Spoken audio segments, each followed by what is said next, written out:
I don't know when you're watching this, but it is very early for Jez and myself. Jez, thank you for joining the show, whatever I want to call this thing that I do. Hey, well, thanks for inviting me, man. You know, it's we've collaborated before, I think, in the past, and I really appreciate the invite. Yeah, I think About. We've been on a show or something before. I think the big news that's happening right now is the developer direct is about to start. It's coming next week. This video will come out on a Saturday. How hype are you for this event, first of all? I mean, I'm quite excited for it. It's sort of weird because it's coming against a backdrop of drama, shall we say, which I'm sure we're going to talk about in a minute. But there's I'm really excited about the fact that it's becoming this yearly tradition now. Like we had one last year around the same time, and last year was quite good, and it ended on a big high note with the shadow drop of Hi-Fi Rush. So I'm looking forward to it sort of hopefully defining the start of the year for Xbox, and there's a lot of games that Microsoft has in development that we're aware of that we don't know a huge amount of details about. So hopefully this will clear up some of the fog of war around some of those games, and hopefully we can get a better picture of what we can expect from the year. I think there's two games like that have a lot of mystery around them. The first being Indiana Jones. There was a name leak. I don't remember it off the top of my head. Do you Circle? And the something Circle. Hang on, I'll just quickly look it up. But yeah, it's don't know much about the game itself. It's all we've got is that teaser trailer, right? And then we had some hints about it with regards to the exclusivity stuff, because that came out during the trial, and some of the leaks from the summer. But it's called Indiana Jones and the Great Circle. I just found it, and we know that. Yeah, and we know that because of Lucasfilm registering a bunch of domains on January 9th, which people tracked. Indiana Jones and the Great Circle Game.com pretty much confirms the name of the game, I would suggest. What do you think of that? The name? Yeah. I think it's really cool that a bunch of people figured out the name. I am very excited about circles, so anything with circle in the title, I am all on board. For me, there's not a ton to go off of there. I think the name is fine. I think Indiana Jones is already doing a lot of the lift there in terms of the title. I'm really curious about how gameplay is going to play out. I think this is an easy home run in terms of story, because you start thinking about what they managed to do with Uncharted.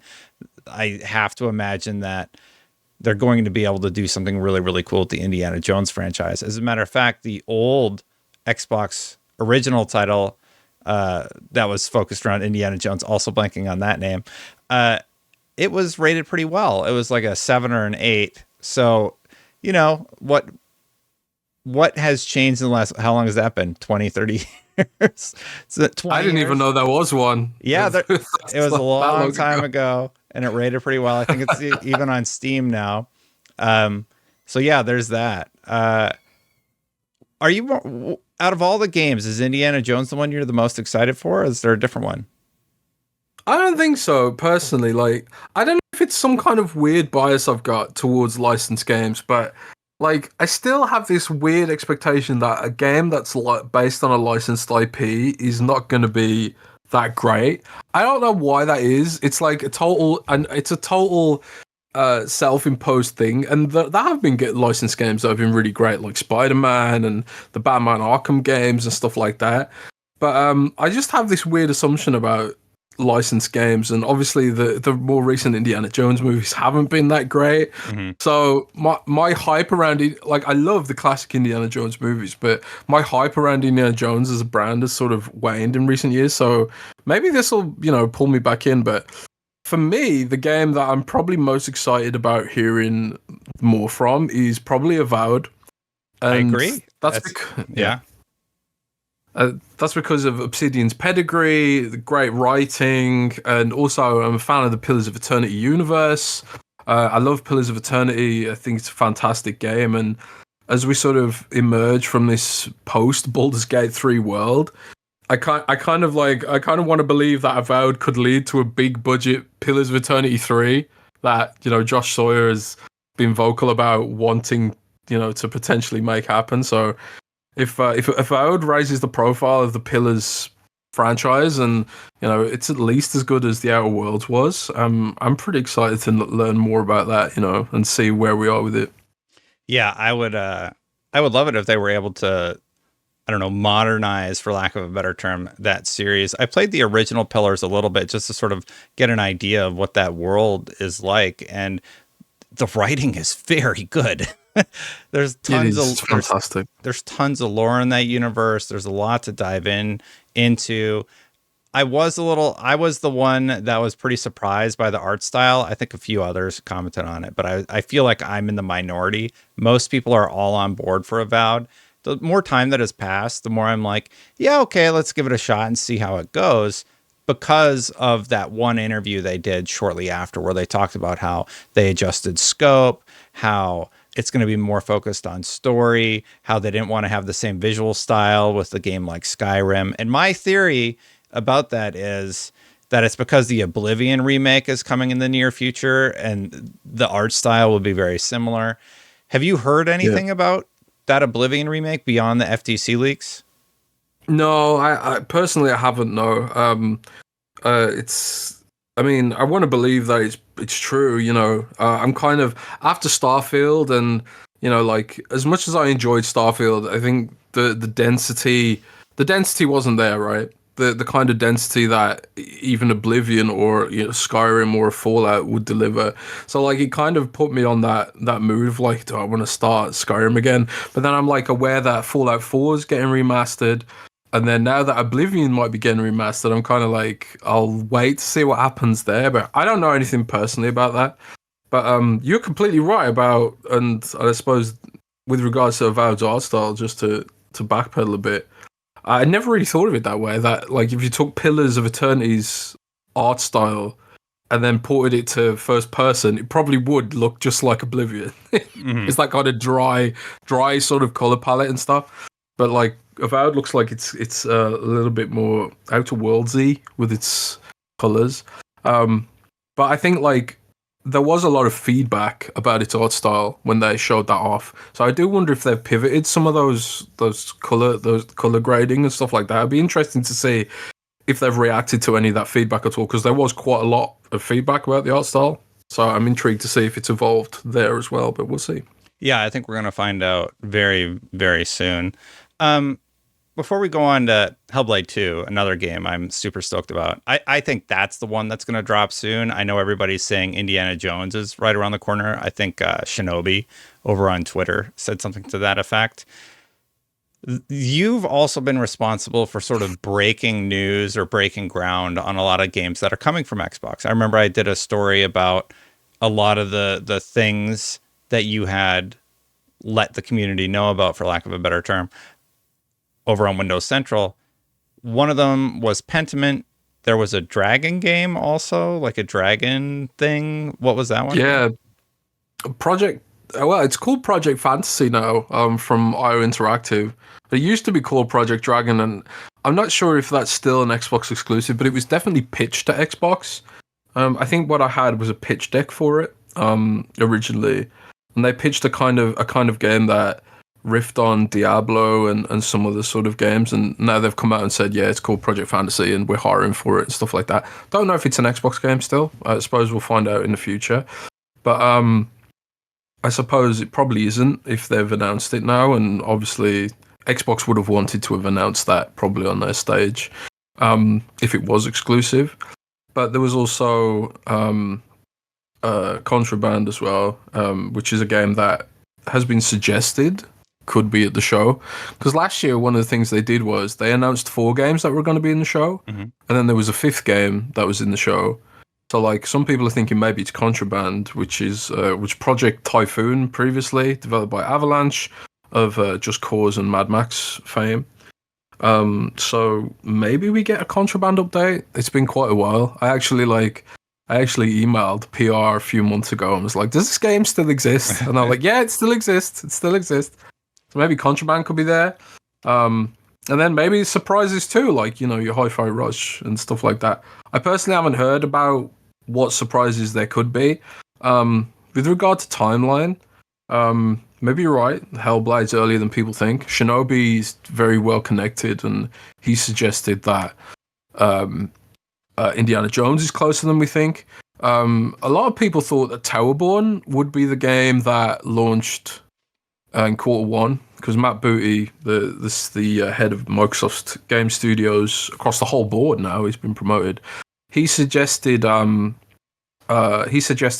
that Microsoft wants to have one game for every quarter. And I think a lot of people thought Towerborn might have been that game because they showed it off last summer, which means that maybe it was going to be coming up to being ready. And it's a smaller game, side-scrolling, similar to Castle Crashers, but online Castle Crashers kind of game. I've actually heard that Towerborn is perhaps a bit further out in the year, maybe in the second half of the year. So, and it doesn't look like Towerborn is going to be at this show. So I think like maybe we see Towerborn again at the June showcase, presuming they do one. They probably will do one. It's like the E3, post E3 tradition.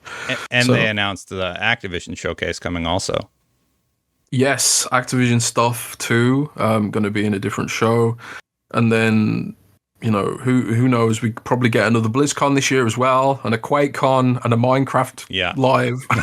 They're going to have a lot of shows this year. A lot of content from Microsoft Gaming, as the family is known now. Which is great. It's going to be a fun year. Yeah. I'm really excited about it. Yeah, if you just start thinking off the top of your head, we know there's an Activision show coming. They're going to do their E3 window thing, which will probably be like an Xbox showcase. We're going to get Gamescom again. So that's just 3 off the top of my head, plus any sort of other little thing that they end up spicing up or splicing throughout the year. In terms of release, I'm going to do my guess, and I would be curious to hear your guess for release. So I think the first game that's going to hit is Hellblade. We've seen so much of it, and I think that's coming very soon in Q1. I think shortly after it's Indiana Jones based off of the rumors, and those could be flipped also. Indy could be like imminent. I'm talking like in the next few weeks, and Hellblade would be shortly thereafter. Like, let me guess. Man, if the rumors weren't there about Indy being very close, I would have said Hellblade hands down because we've seen so much. But I'll go Hellblade, then Indy, then Avowed, then Stalker 2. And I think those are the 4 big games. Plus you have Ara in there. My read on Towerborn is the community's super excited about it, but I don't think it has mass appeal. So I think that Towerborn's going to do quite well, but I don't think it's going to do as well as, say, I don't know, Indiana Jones or even Hellblade 2. Hellblade 2 also I consider niche because I think it'll do well. It'll be critically acclaimed. I think Xbox fans are really going to like it. But again, when you go to the store shelves, I'm not sure that like mom and pop are going to be going to that particular title right away. Yeah. What do you think? I think Towerborn will... Sorry, I was just going to say, like, I think Towerborn will have a very strong showing on Game Pass and Cloud as well, because I think it's a game that'll lend itself well to touch controls, and presumably they're going to do a custom touch control layout for it. So I think Towerborn will be a strong game in certain areas, but I think we get Indiana Jones first, just based on Shinobi, and historically Machine Games have done this kind of thing where they announce a game and then it's launched quite soon after they announce it or reveal it. Sorry. So I think Indiana Jones could be first, and then Hellblade could be there going into the summer kind of game potentially, and then like Ara History Untold could launch across the summer as well. Towerborn maybe later in the year, maybe in September, and then maybe a Stalker in November or something like that. Personally, I don't know if you've played Stalker 2. Have you played it at any of the events? Yeah, I played Stalker 2 at Gamescom. I don't know if you agree with me on this, but it seemed quite rough at Gamescom. I was very surprised they showed it in that state, because to me, I'm like, this is too early to be showing it to the public. I do think it'll... the exact same thing. Yeah, I do think it'll polish up, but I was surprised. Yeah, I was kind of like... I think they even suggested that... One of the devs even suggested to me that this wasn't the build they wanted to show, and they actually had a different build, but for whatever reason, they didn't get that build at the show. So maybe there's a better build that existed then that we're not aware of. But at the time, I was thinking this game needs as much time as possible because like the gunplay felt really tight and great, and that's kind of what Stalker's known for, this sort of hyper realistic gunplay. But everything else around it looked like it needed a hell of a lot more time in the oven, and that game's been developed under some pretty extreme circumstances, to say the least. So I would kind of hope that Microsoft funds it and gives it as much time as it needs to really reach the potential that it can potentially hit. Because I remember when Stalker 1 came out, it had a similar kind of lifespan where it launched in a pretty poor state, and then through a lot of subsequent updates and even community patches became this sort of cult classic, I think I'm sure the developers and I'm sure Microsoft would rather that this game launches in a good state out of the gate. And I think in a post-Redfall world, I would hope that Microsoft sort of makes those kind of investments to prevent a second Redfall from happening anytime soon. Of course, Stalker is a second-party game, and I think it's expected that it will launch on PlayStation and wherever else in the post-exclusive period. But I still would hope Microsoft gives that game as much time as it needs to reach its full potential, and therefore I would hope that it launches as late in the year as possible. So like in November or something like that. There's also a Flight Sim 2024 to launch sometime this year, and God knows what else. I think Aaron Greenberg or someone suggested that there's other surprises, a major surprise. I think no, it was Clobrilla on Twitter. Well, Aaron Greenberg and Clobrilla are different people. Yeah, very, very different people. Yeah. But Clobrilla is like, for those who don't know, he's like he's an insider. He knows things, and he does speak to Xbox sources, and he suggested that there could be a big surprise for this year as well that people aren't aware of. So who knows what they're going to cook in, man. There's so many studios. There's studios we still don't know what their projects are, games we don't know what the timelines are. There's State of Decay, there's Perfect Dark, there's so much stuff on the horizon. We just need to sort of bring it all into view now. So I'm really excited about all that. Yeah, I absolutely agree. I do think that we need to hear a lot more about, there's this FTC document that has a bunch of stuff in it that they say they're not ready to talk about, but like what's going on with Project Kestrel? That game's like 6 years in. Like just by my math from what they've said publicly, I'm just like, yeah, so you're 6 years in. This thing should be like almost ready to go. When are we going to hear about it? They have the ESO thing shortly after. I don't think they would announce it there. That showcase has always been focused on whatever the next big thing for the year is for the ESO community. But yeah, I am curious. Like I said, recording this in the morning. Sorry for the yawn. So I know that feel. There's this whole Sea of Thieves and Hi-Fi Rush rumor. The rumor is, if you haven't heard, that these games could be going to PlayStation 5 and Nintendo Switch, and I don't think it's a big deal. Why do you think the community is concerned, to put it mildly, they're concerned about these games going to alternate platforms? Because I think it would be good that this long in their life cycle, I know Hi-Fi Rush is only a year, but who cares if they go to other platforms? I mean, there is for sure an extreme fanboy element on the fringe. I would say it's definitely on the fringes where they just don't want other platforms to get Xbox games because of the tribalism, right? But I think there's some very valid concerns about Microsoft de-emphasizing the exclusive when their competitors potentially aren't going to do that. And I think what it is really is people extrapolating what's the logical conclusion of Microsoft behaving this way. And that could be that, well, if some games are going third party, why not all games? Why not do a Halo as well? And then if all games are going third party, why would people ever buy an Xbox? Because you can get the PlayStation exclusives on PlayStation in addition to the Xbox games. And then it becomes like this sort of a reductionism where you think like, what's the logical conclusion here? Is that my Xbox digital library becomes orphaned someday, where Microsoft stops making hardware and it stops being logical for them to continue making hardware when they can just be like, well, we'll pass off the overheads of those costs onto Sony or Nintendo or whoever else. I think that's why Xbox fans broadly get nervous about it. I think like yeah, there are some fanboys who just don't want to see those games on other platforms purely out of tribalism, but I do think there is a very valid concern to be made that this could be Microsoft's, a slippery slope towards going full blown Sega or full blown Atari, and stuff like that. But I also think like even if personally, I think like my initial reaction would have been similar to that, where it's like, oh god, they are working towards this goal. But I think like I don't think they are. I think Microsoft still wants to have a hardware platform, even if they did go full third party.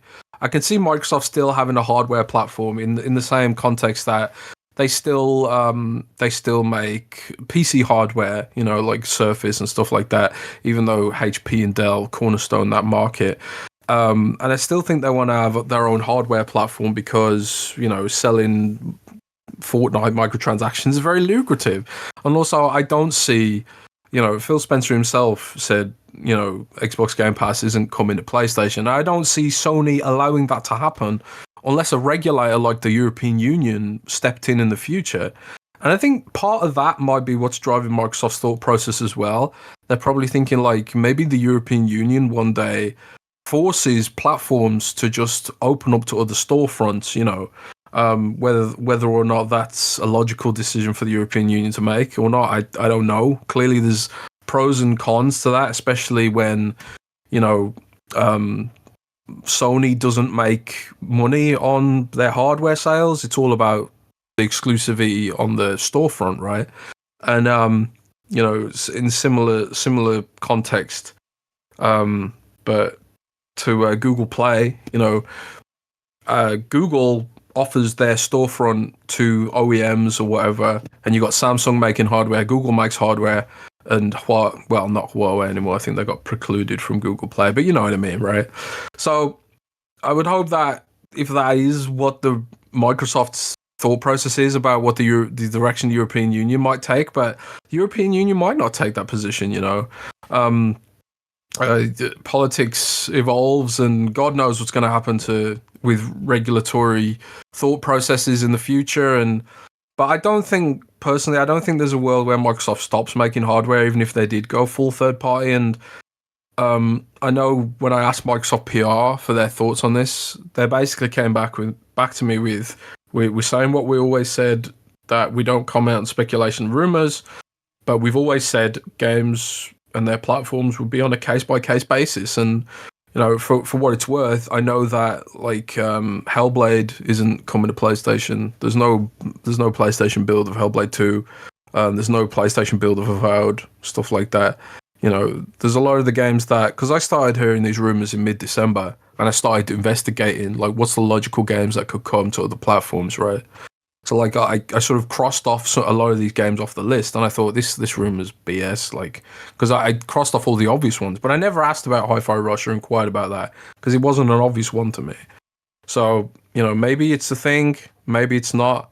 Either way, I think Xbox and the hardware platform will continue to exist, and maybe even it becomes better as a result. Maybe they've got more money to put into hardware and subsidize, and who knows where it goes from there. I think people get nervous about change, and that's where some of it comes in. But we'll see what happens. It's a brave new world of cross-platform compatibility. Yeah, it's sort of twofold. I have fans who are very passionate about this topic coming at me because I don't think it's a big deal. Like, you're talking about a game, Sea of Thieves, has been out for several years, and now it's coming to another platform, right? And you're talking about, I would compare the Sea of Thieves thing to when Destiny finally activated crossplay and allowed people to play together, right? You're just expanding your fan base to a new platform. And having been out that long, I think that's a good thing.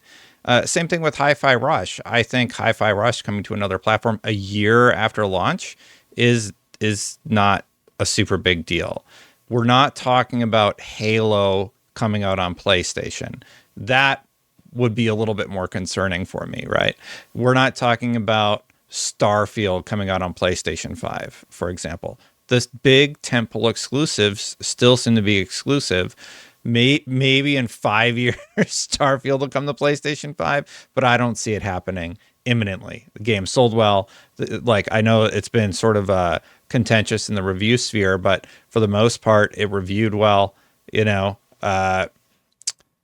yeah. So I think fans on both sides are sort of reacting in a really weird way to this news. The PlayStation fans are like, gotcha. And it's like, you got Hi-Fi Rush and Sea of Thieves and you're acting like it's this huge victory. Like you're getting the games that have been out, like they've already been sold to their target demographic or played on Game Pass, right?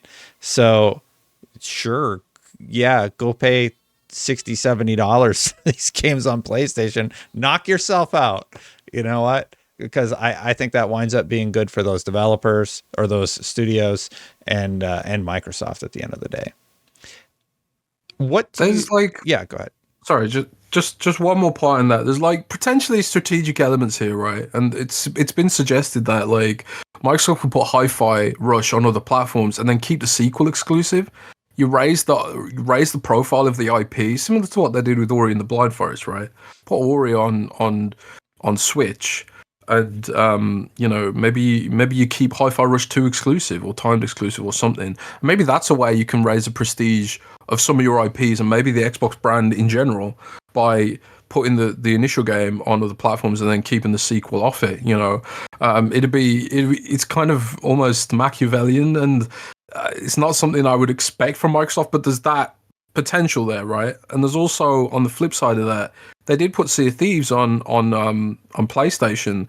They could make some perks or cosmetic. I mean, they already do this. They could put some aspect of the game exclusive to Game Pass. So, like, you buy the game retail, and then maybe you love it that much that you subscribe to Game Pass just to get that extra stuff, And people do that with, Twitch Prime, for example.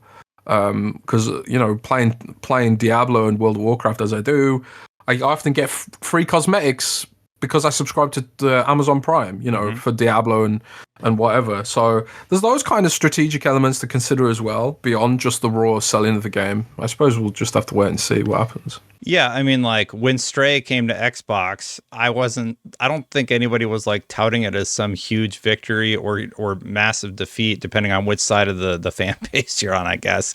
So to me, I'm just like, this just seems like a business move. Like, it doesn't seem like that scary of a deal. And no, I don't think they're getting out of the hardware business. Like, Microsoft is fine at developing hardware. I don't see them like abandoning ship there. You're still talking about 30 million is the rumor right now for consoles sold.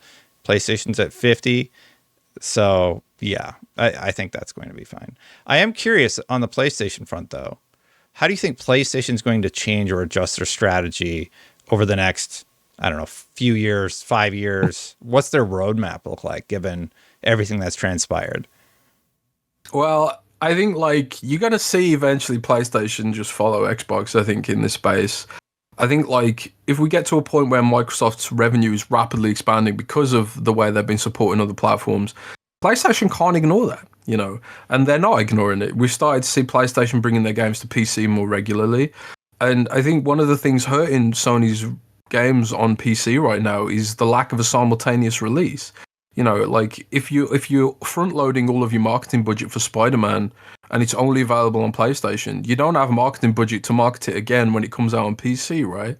So I think like the footprint of that marketing would, synergize better if you're doing the multiple platform release, right? And certainly that works for Microsoft. When Microsoft's like, marketing Starfield, for example, they get the hype train from the PC gamers and the Xbox gamers, and they feed into each other and overlap, and sort of you get this critical mass, this groundswell of interest, right? Same happened for Sea of Thieves back in the day.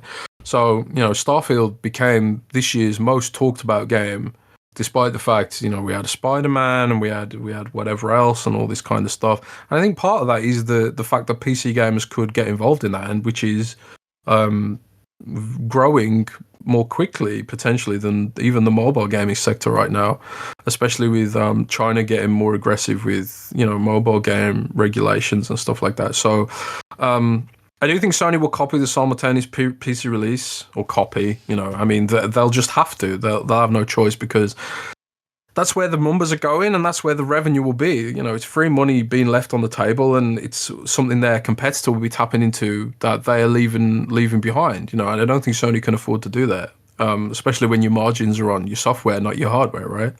So there'll be that. I don't know if they'll follow Microsoft headfirst into the, day one launch on PS Plus, because I do think Sony drives a lot of value through retail, more so than Microsoft does, because of their bigger hardware footprint, and that's not just PS5 but PS4 as well. Because let's remember that this gen really is PS4 and PS5 and Xbox One and Xbox Series S and X. I think Sony just announced a new milestone for their monthly active users. More than, I think it's about half is still on PS4. And that's from the Insomniac leaks, and that was at least a couple of years ago, maybe. I mean, it's probably more like 65% now, maybe 70%. But that's still millions and millions of users on your past gen consoles, and playing FIFA and Call of Duty and Fortnite and Minecraft and all these games that still updated on those past gen consoles in a way that wasn't true of the previous two generations. So, if those PS4 users are just like, we don't need to upgrade to PS5 yet, the best way to monetize them is to sell them software, right? Or sell software in general. And in that world, I think Sony really does have to consider how they sell more software, and PC is the absolute obvious answer there. So I do think that'll be a big one for Sony in the next few years, but we'll have to wait and see what they think. What about Xbox? What does Xbox need to change? Get rid of the console, right, Jez? No, I'm just kidding. Just kidding. I think Microsoft's thought processes are they're at that point too, where it's kind of like the only way we can grow now is to really expand where we put the games. And I think that's why these rumors and these discussions are coming up. Microsoft doesn't see their console footprint expanding, but they still make console games generally. Mm-hmm. Like people still see Halo Infinite as a console game first and foremost. It doesn't have that same kind of pedigree on PC that some of the like a Valorant has and stuff like that. And I don't know why that is necessarily. I'm not like a super competitive PC gaming kind of guy, or especially with regards to first person shooters. But Halo Infinite, for example, I think would work really well on PlayStation. And that's not to say they're doing that. In fact, I've been told they're not doing that. So don't expect to see Halo on PlayStation anytime soon. But these are the kind of things they're thinking about. And I'm sure if they are going to, drop the anchor for Sea of Thieves on PlayStation, that would be give them some data to work with on, does this work? Has this helped grow the game on other platforms? Or has Sea of Thieves just hit a point where it can't really go anywhere? Because there's that question too. Like, if Sea of Thieves isn't growing on PC, why do they think putting it on PlayStation is going to grow Sea of Thieves? Like, maybe something about Sea of Thieves needs to fundamentally change. I think with Sea of Thieves, like the fact that it doesn't have a vertical progression system like a World of Warcraft or a Diablo, you don't grow in power in Sea of Thieves. All you get is the cosmetics. I genuinely believe that's a finite way to grow a game. I think there's got, like, if you're gonna have, like, World of Warcraft's 20 years old at this point, that's because you always have the perception, at least, that you're growing in power, right? And Destiny as well, and other games like that. Sea of Thieves doesn't have that aspect to it, and I've always wondered since day one, would that necessarily give it that longevity that it wants to have? Because people at Rare told me they would be happy to work on Sea of Thieves for the rest of their lives, and they loved it that much. So there's that aspect to consider as well. But honestly, I don't know. It's a really interesting world. We've got, like, Microsoft developing AI, and what's that going to look like when they bake AI silicon right onto the console? What's that going to look like? Does that give us gameplay exclusive features that can't be on PlayStation because they're just hardware based exclusive to Xbox? What's that? How's that going to affect user generated content? Will Microsoft get sued by like some big art conglomerate is just like, you've stolen all our assets to train these AIs and all this kind of stuff? There's a lot of uncertainty about where they could take all this. It's really weird. Yeah, I think people are reacting a little too scared about AI. I think that's coming whether you want it to or not. This isn't like NFTs. This isn't, ape images that everybody wants to put on. This is this is cool tech. It does really, really neat stuff. Like, just a small example, in Photoshop, you can easily remove something and it removes it perfectly and replaces the background. It expands like the side of your image if you have like a little bit extra in your thumbnails, and it just like AI generates the edge of your thumbnail so that it's covered appropriately and it looks good. And it does more than that. Like, those are just basic things that I've used it for in the past. You start expanding that to game design, and you have NPCs that can give you full-on interesting quests in the future where you're actually taking on sort of a bit of an adventure. You feel like you have more of a real companion that you can ask questions to. There's that Matrix demo where you can have full-on conversations with the NPCs. Like, it's at its infancy, but already there's a lot of potential seen there. I don't think there's ever a time where massive swaths of game development are going to be outright replaced, because you're always going to need that head artist to do the AI generation if they're generating concept art, touch it up, or like adjust it appropriately. I don't see a world where a lot of these roles get replaced or eliminated because of this. I think it's used. Microsoft is committed to using it responsibly, and that's sort of my little rant on AI. I'm not. AI creeps me out a little bit, but like I'm not that worried about it in terms of what it's going to do for gaming.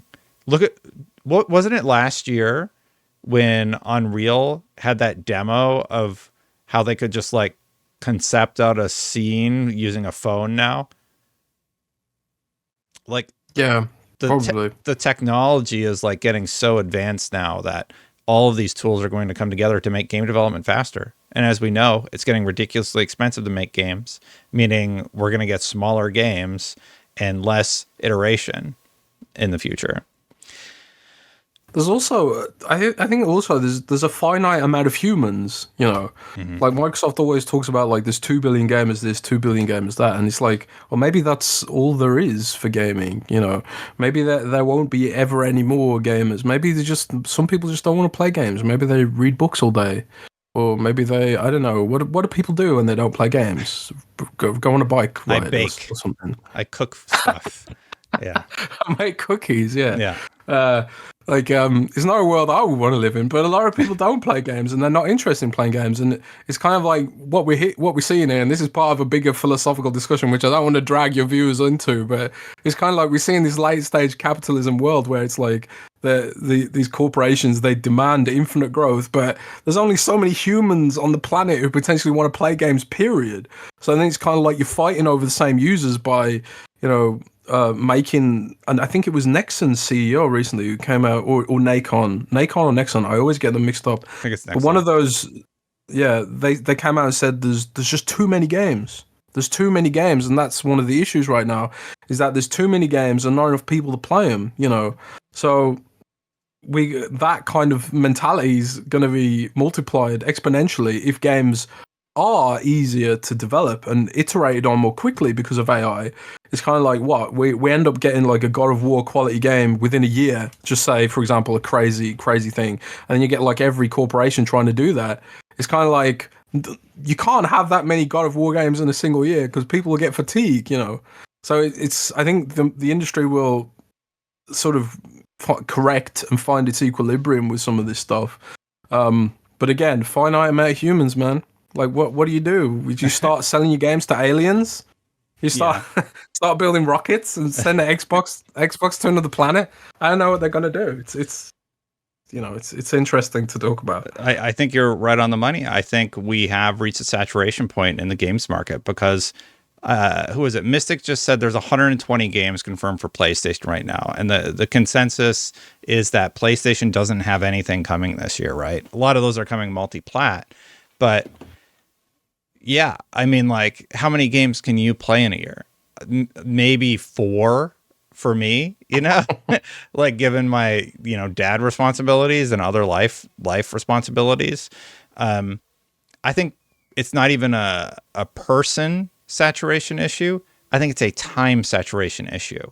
Yeah, sure. I can't play Destiny and Path of Exile and World of Warcraft, and like, you can't play all those games. You can play one of them probably well, and that's about it. Maybe a few more if that's all you do, but not everybody on planet Earth is a streamer. You get 1, maybe 2 games a year that you can play. And Call of Duty had that on lock all through the 360 era because it was that one that you could come back to every year. It wasn't a huge time commitment. It was like, I don't know, like a 6 to 8 hour campaign and then multiplayer whenever you wanted it. And then you can play all your other games. Today, like, what's a game that's out right now? Sea of Thieves. That's the type of game that's your game. That's what you play. I don't know that you can do that in snack form. Yeah, I think I think developers need to think more about that snackable gameplay loop, going forward. But even then, it's like they want to create this snackable gameplay loop, but they also want to keep you in their games as long as possible. Mm-hmm. This quarter, like, I decided I was going to do this in World of Warcraft, this World of Warcraft season, and then I was going to finish Diablo's Season 2. Never fully completed Diablo Season 2. And it took me like 150 hours into Diablo, and then God knows how many into World of Warcraft to get ahead of the curve and do the Keystone Master, whatever it's called. And God knows how many hours that took me. And it's like, there's just no way I could do that every season, because that was like at least 400 hours. There's no way I was going to fit in any other games this quarter. Alan Wake 2, I played it for like an hour. There's just no way, and stuff like that. And I'm like someone who, I don't have dad responsibilities. Yeah. I just got work responsibilities, which often ironically doesn't include doing any gaming, even though I work in games media. Most of my time's in spreadsheets and databases these days. But, and then you factor in people our age who are into that console market where we still think about games that way, but then younger gamers don't. Like, when I told, like, I got a Gen Z relative, I said, yeah, Minecraft isn't free. What are you talking about? It's like $20 or something. They were mind blown at the idea of paying for a game. Every game's meant to be free, So there's also that to consider, and then also all these other things that are trying to steal our time. Your Netflix and your Amazon. It's like, watch this show, do this stuff, scroll on TikTok. There's so much competition for our time. You're totally right. What they need to do, they need to develop some kind of pill where you can get away with only having 3 hours sleep a day and be fine with it. And then maybe they could fit more games in. So, like, maybe Sony and Microsoft should go into pharmaceuticals. It's called meth, Jez. I think it's called meth. Don't do meth. It's very, very bad. Don't do meth. Yeah. That's the message of today's show. Don't do meth. Yeah. Totally agree, though. Like, we have to sleep. And I think people are overstimulated. I've heard that word a lot the last few days. They're overstimulated. There's just too many options. And people, you know what people are choosing? I'm going to go outside for a walk. They just step away from it, or they just straight up skip these games. Yeah, I don't know. We've talked about a lot on the episode today. You think about, like, the console market. The console market's been flat. Like, go look console sale numbers. They haven't really changed. You kind of hit a point, and that's where you're at. But games are more expensive. We know they're $200 to $300 million for a game, for a big exclusive game, and investing a ton more in tech doesn't seem to be paying off huge dividends anymore. So we're kind of at a really great point graphically. Like, how much cooler can games look? Like, there's a shot in Hellblade 2 where the two characters are standing like this, and it's a male character and a female character in the background. And to me, that looks near photorealistic. And I'm like, okay, Crazy. like, if this is where we're at now, I don't know, like, what's better than this? And I think a lot of people are starting to wake up to that idea that, you know, maybe we don't need to invest a ton in tech. Like Spider-Man 2, if they only worked on the fast travel thing, I think that would have been good enough, because Miles Morales was phenomenal. It was an amazing game, you know? So with all this tech, with Unreal, with NVIDIA, and all these tools like FSR that are available to game creators, I do think we're at a very interesting point. Any final thoughts before we go, Jez? No, I just like, I'm really looking forward to Dev Direct. It's going to be really cool and interesting to see where that goes. And I think one of my New Year's resolutions will be to speculate and worry less about the future, about where this is all going. And I think everything will be fine in the end. But also, don't do meth. Yeah, meth is bad. Don't do meth. That is definitely demonetized. Yeah. Sorry. Oh God. Thank you so much. Thank you so much, Jez. You should come back sometime. Yeah, sure, man. Thanks for having me on. It's been really fun. It was great hanging out and chatting. Bye for now.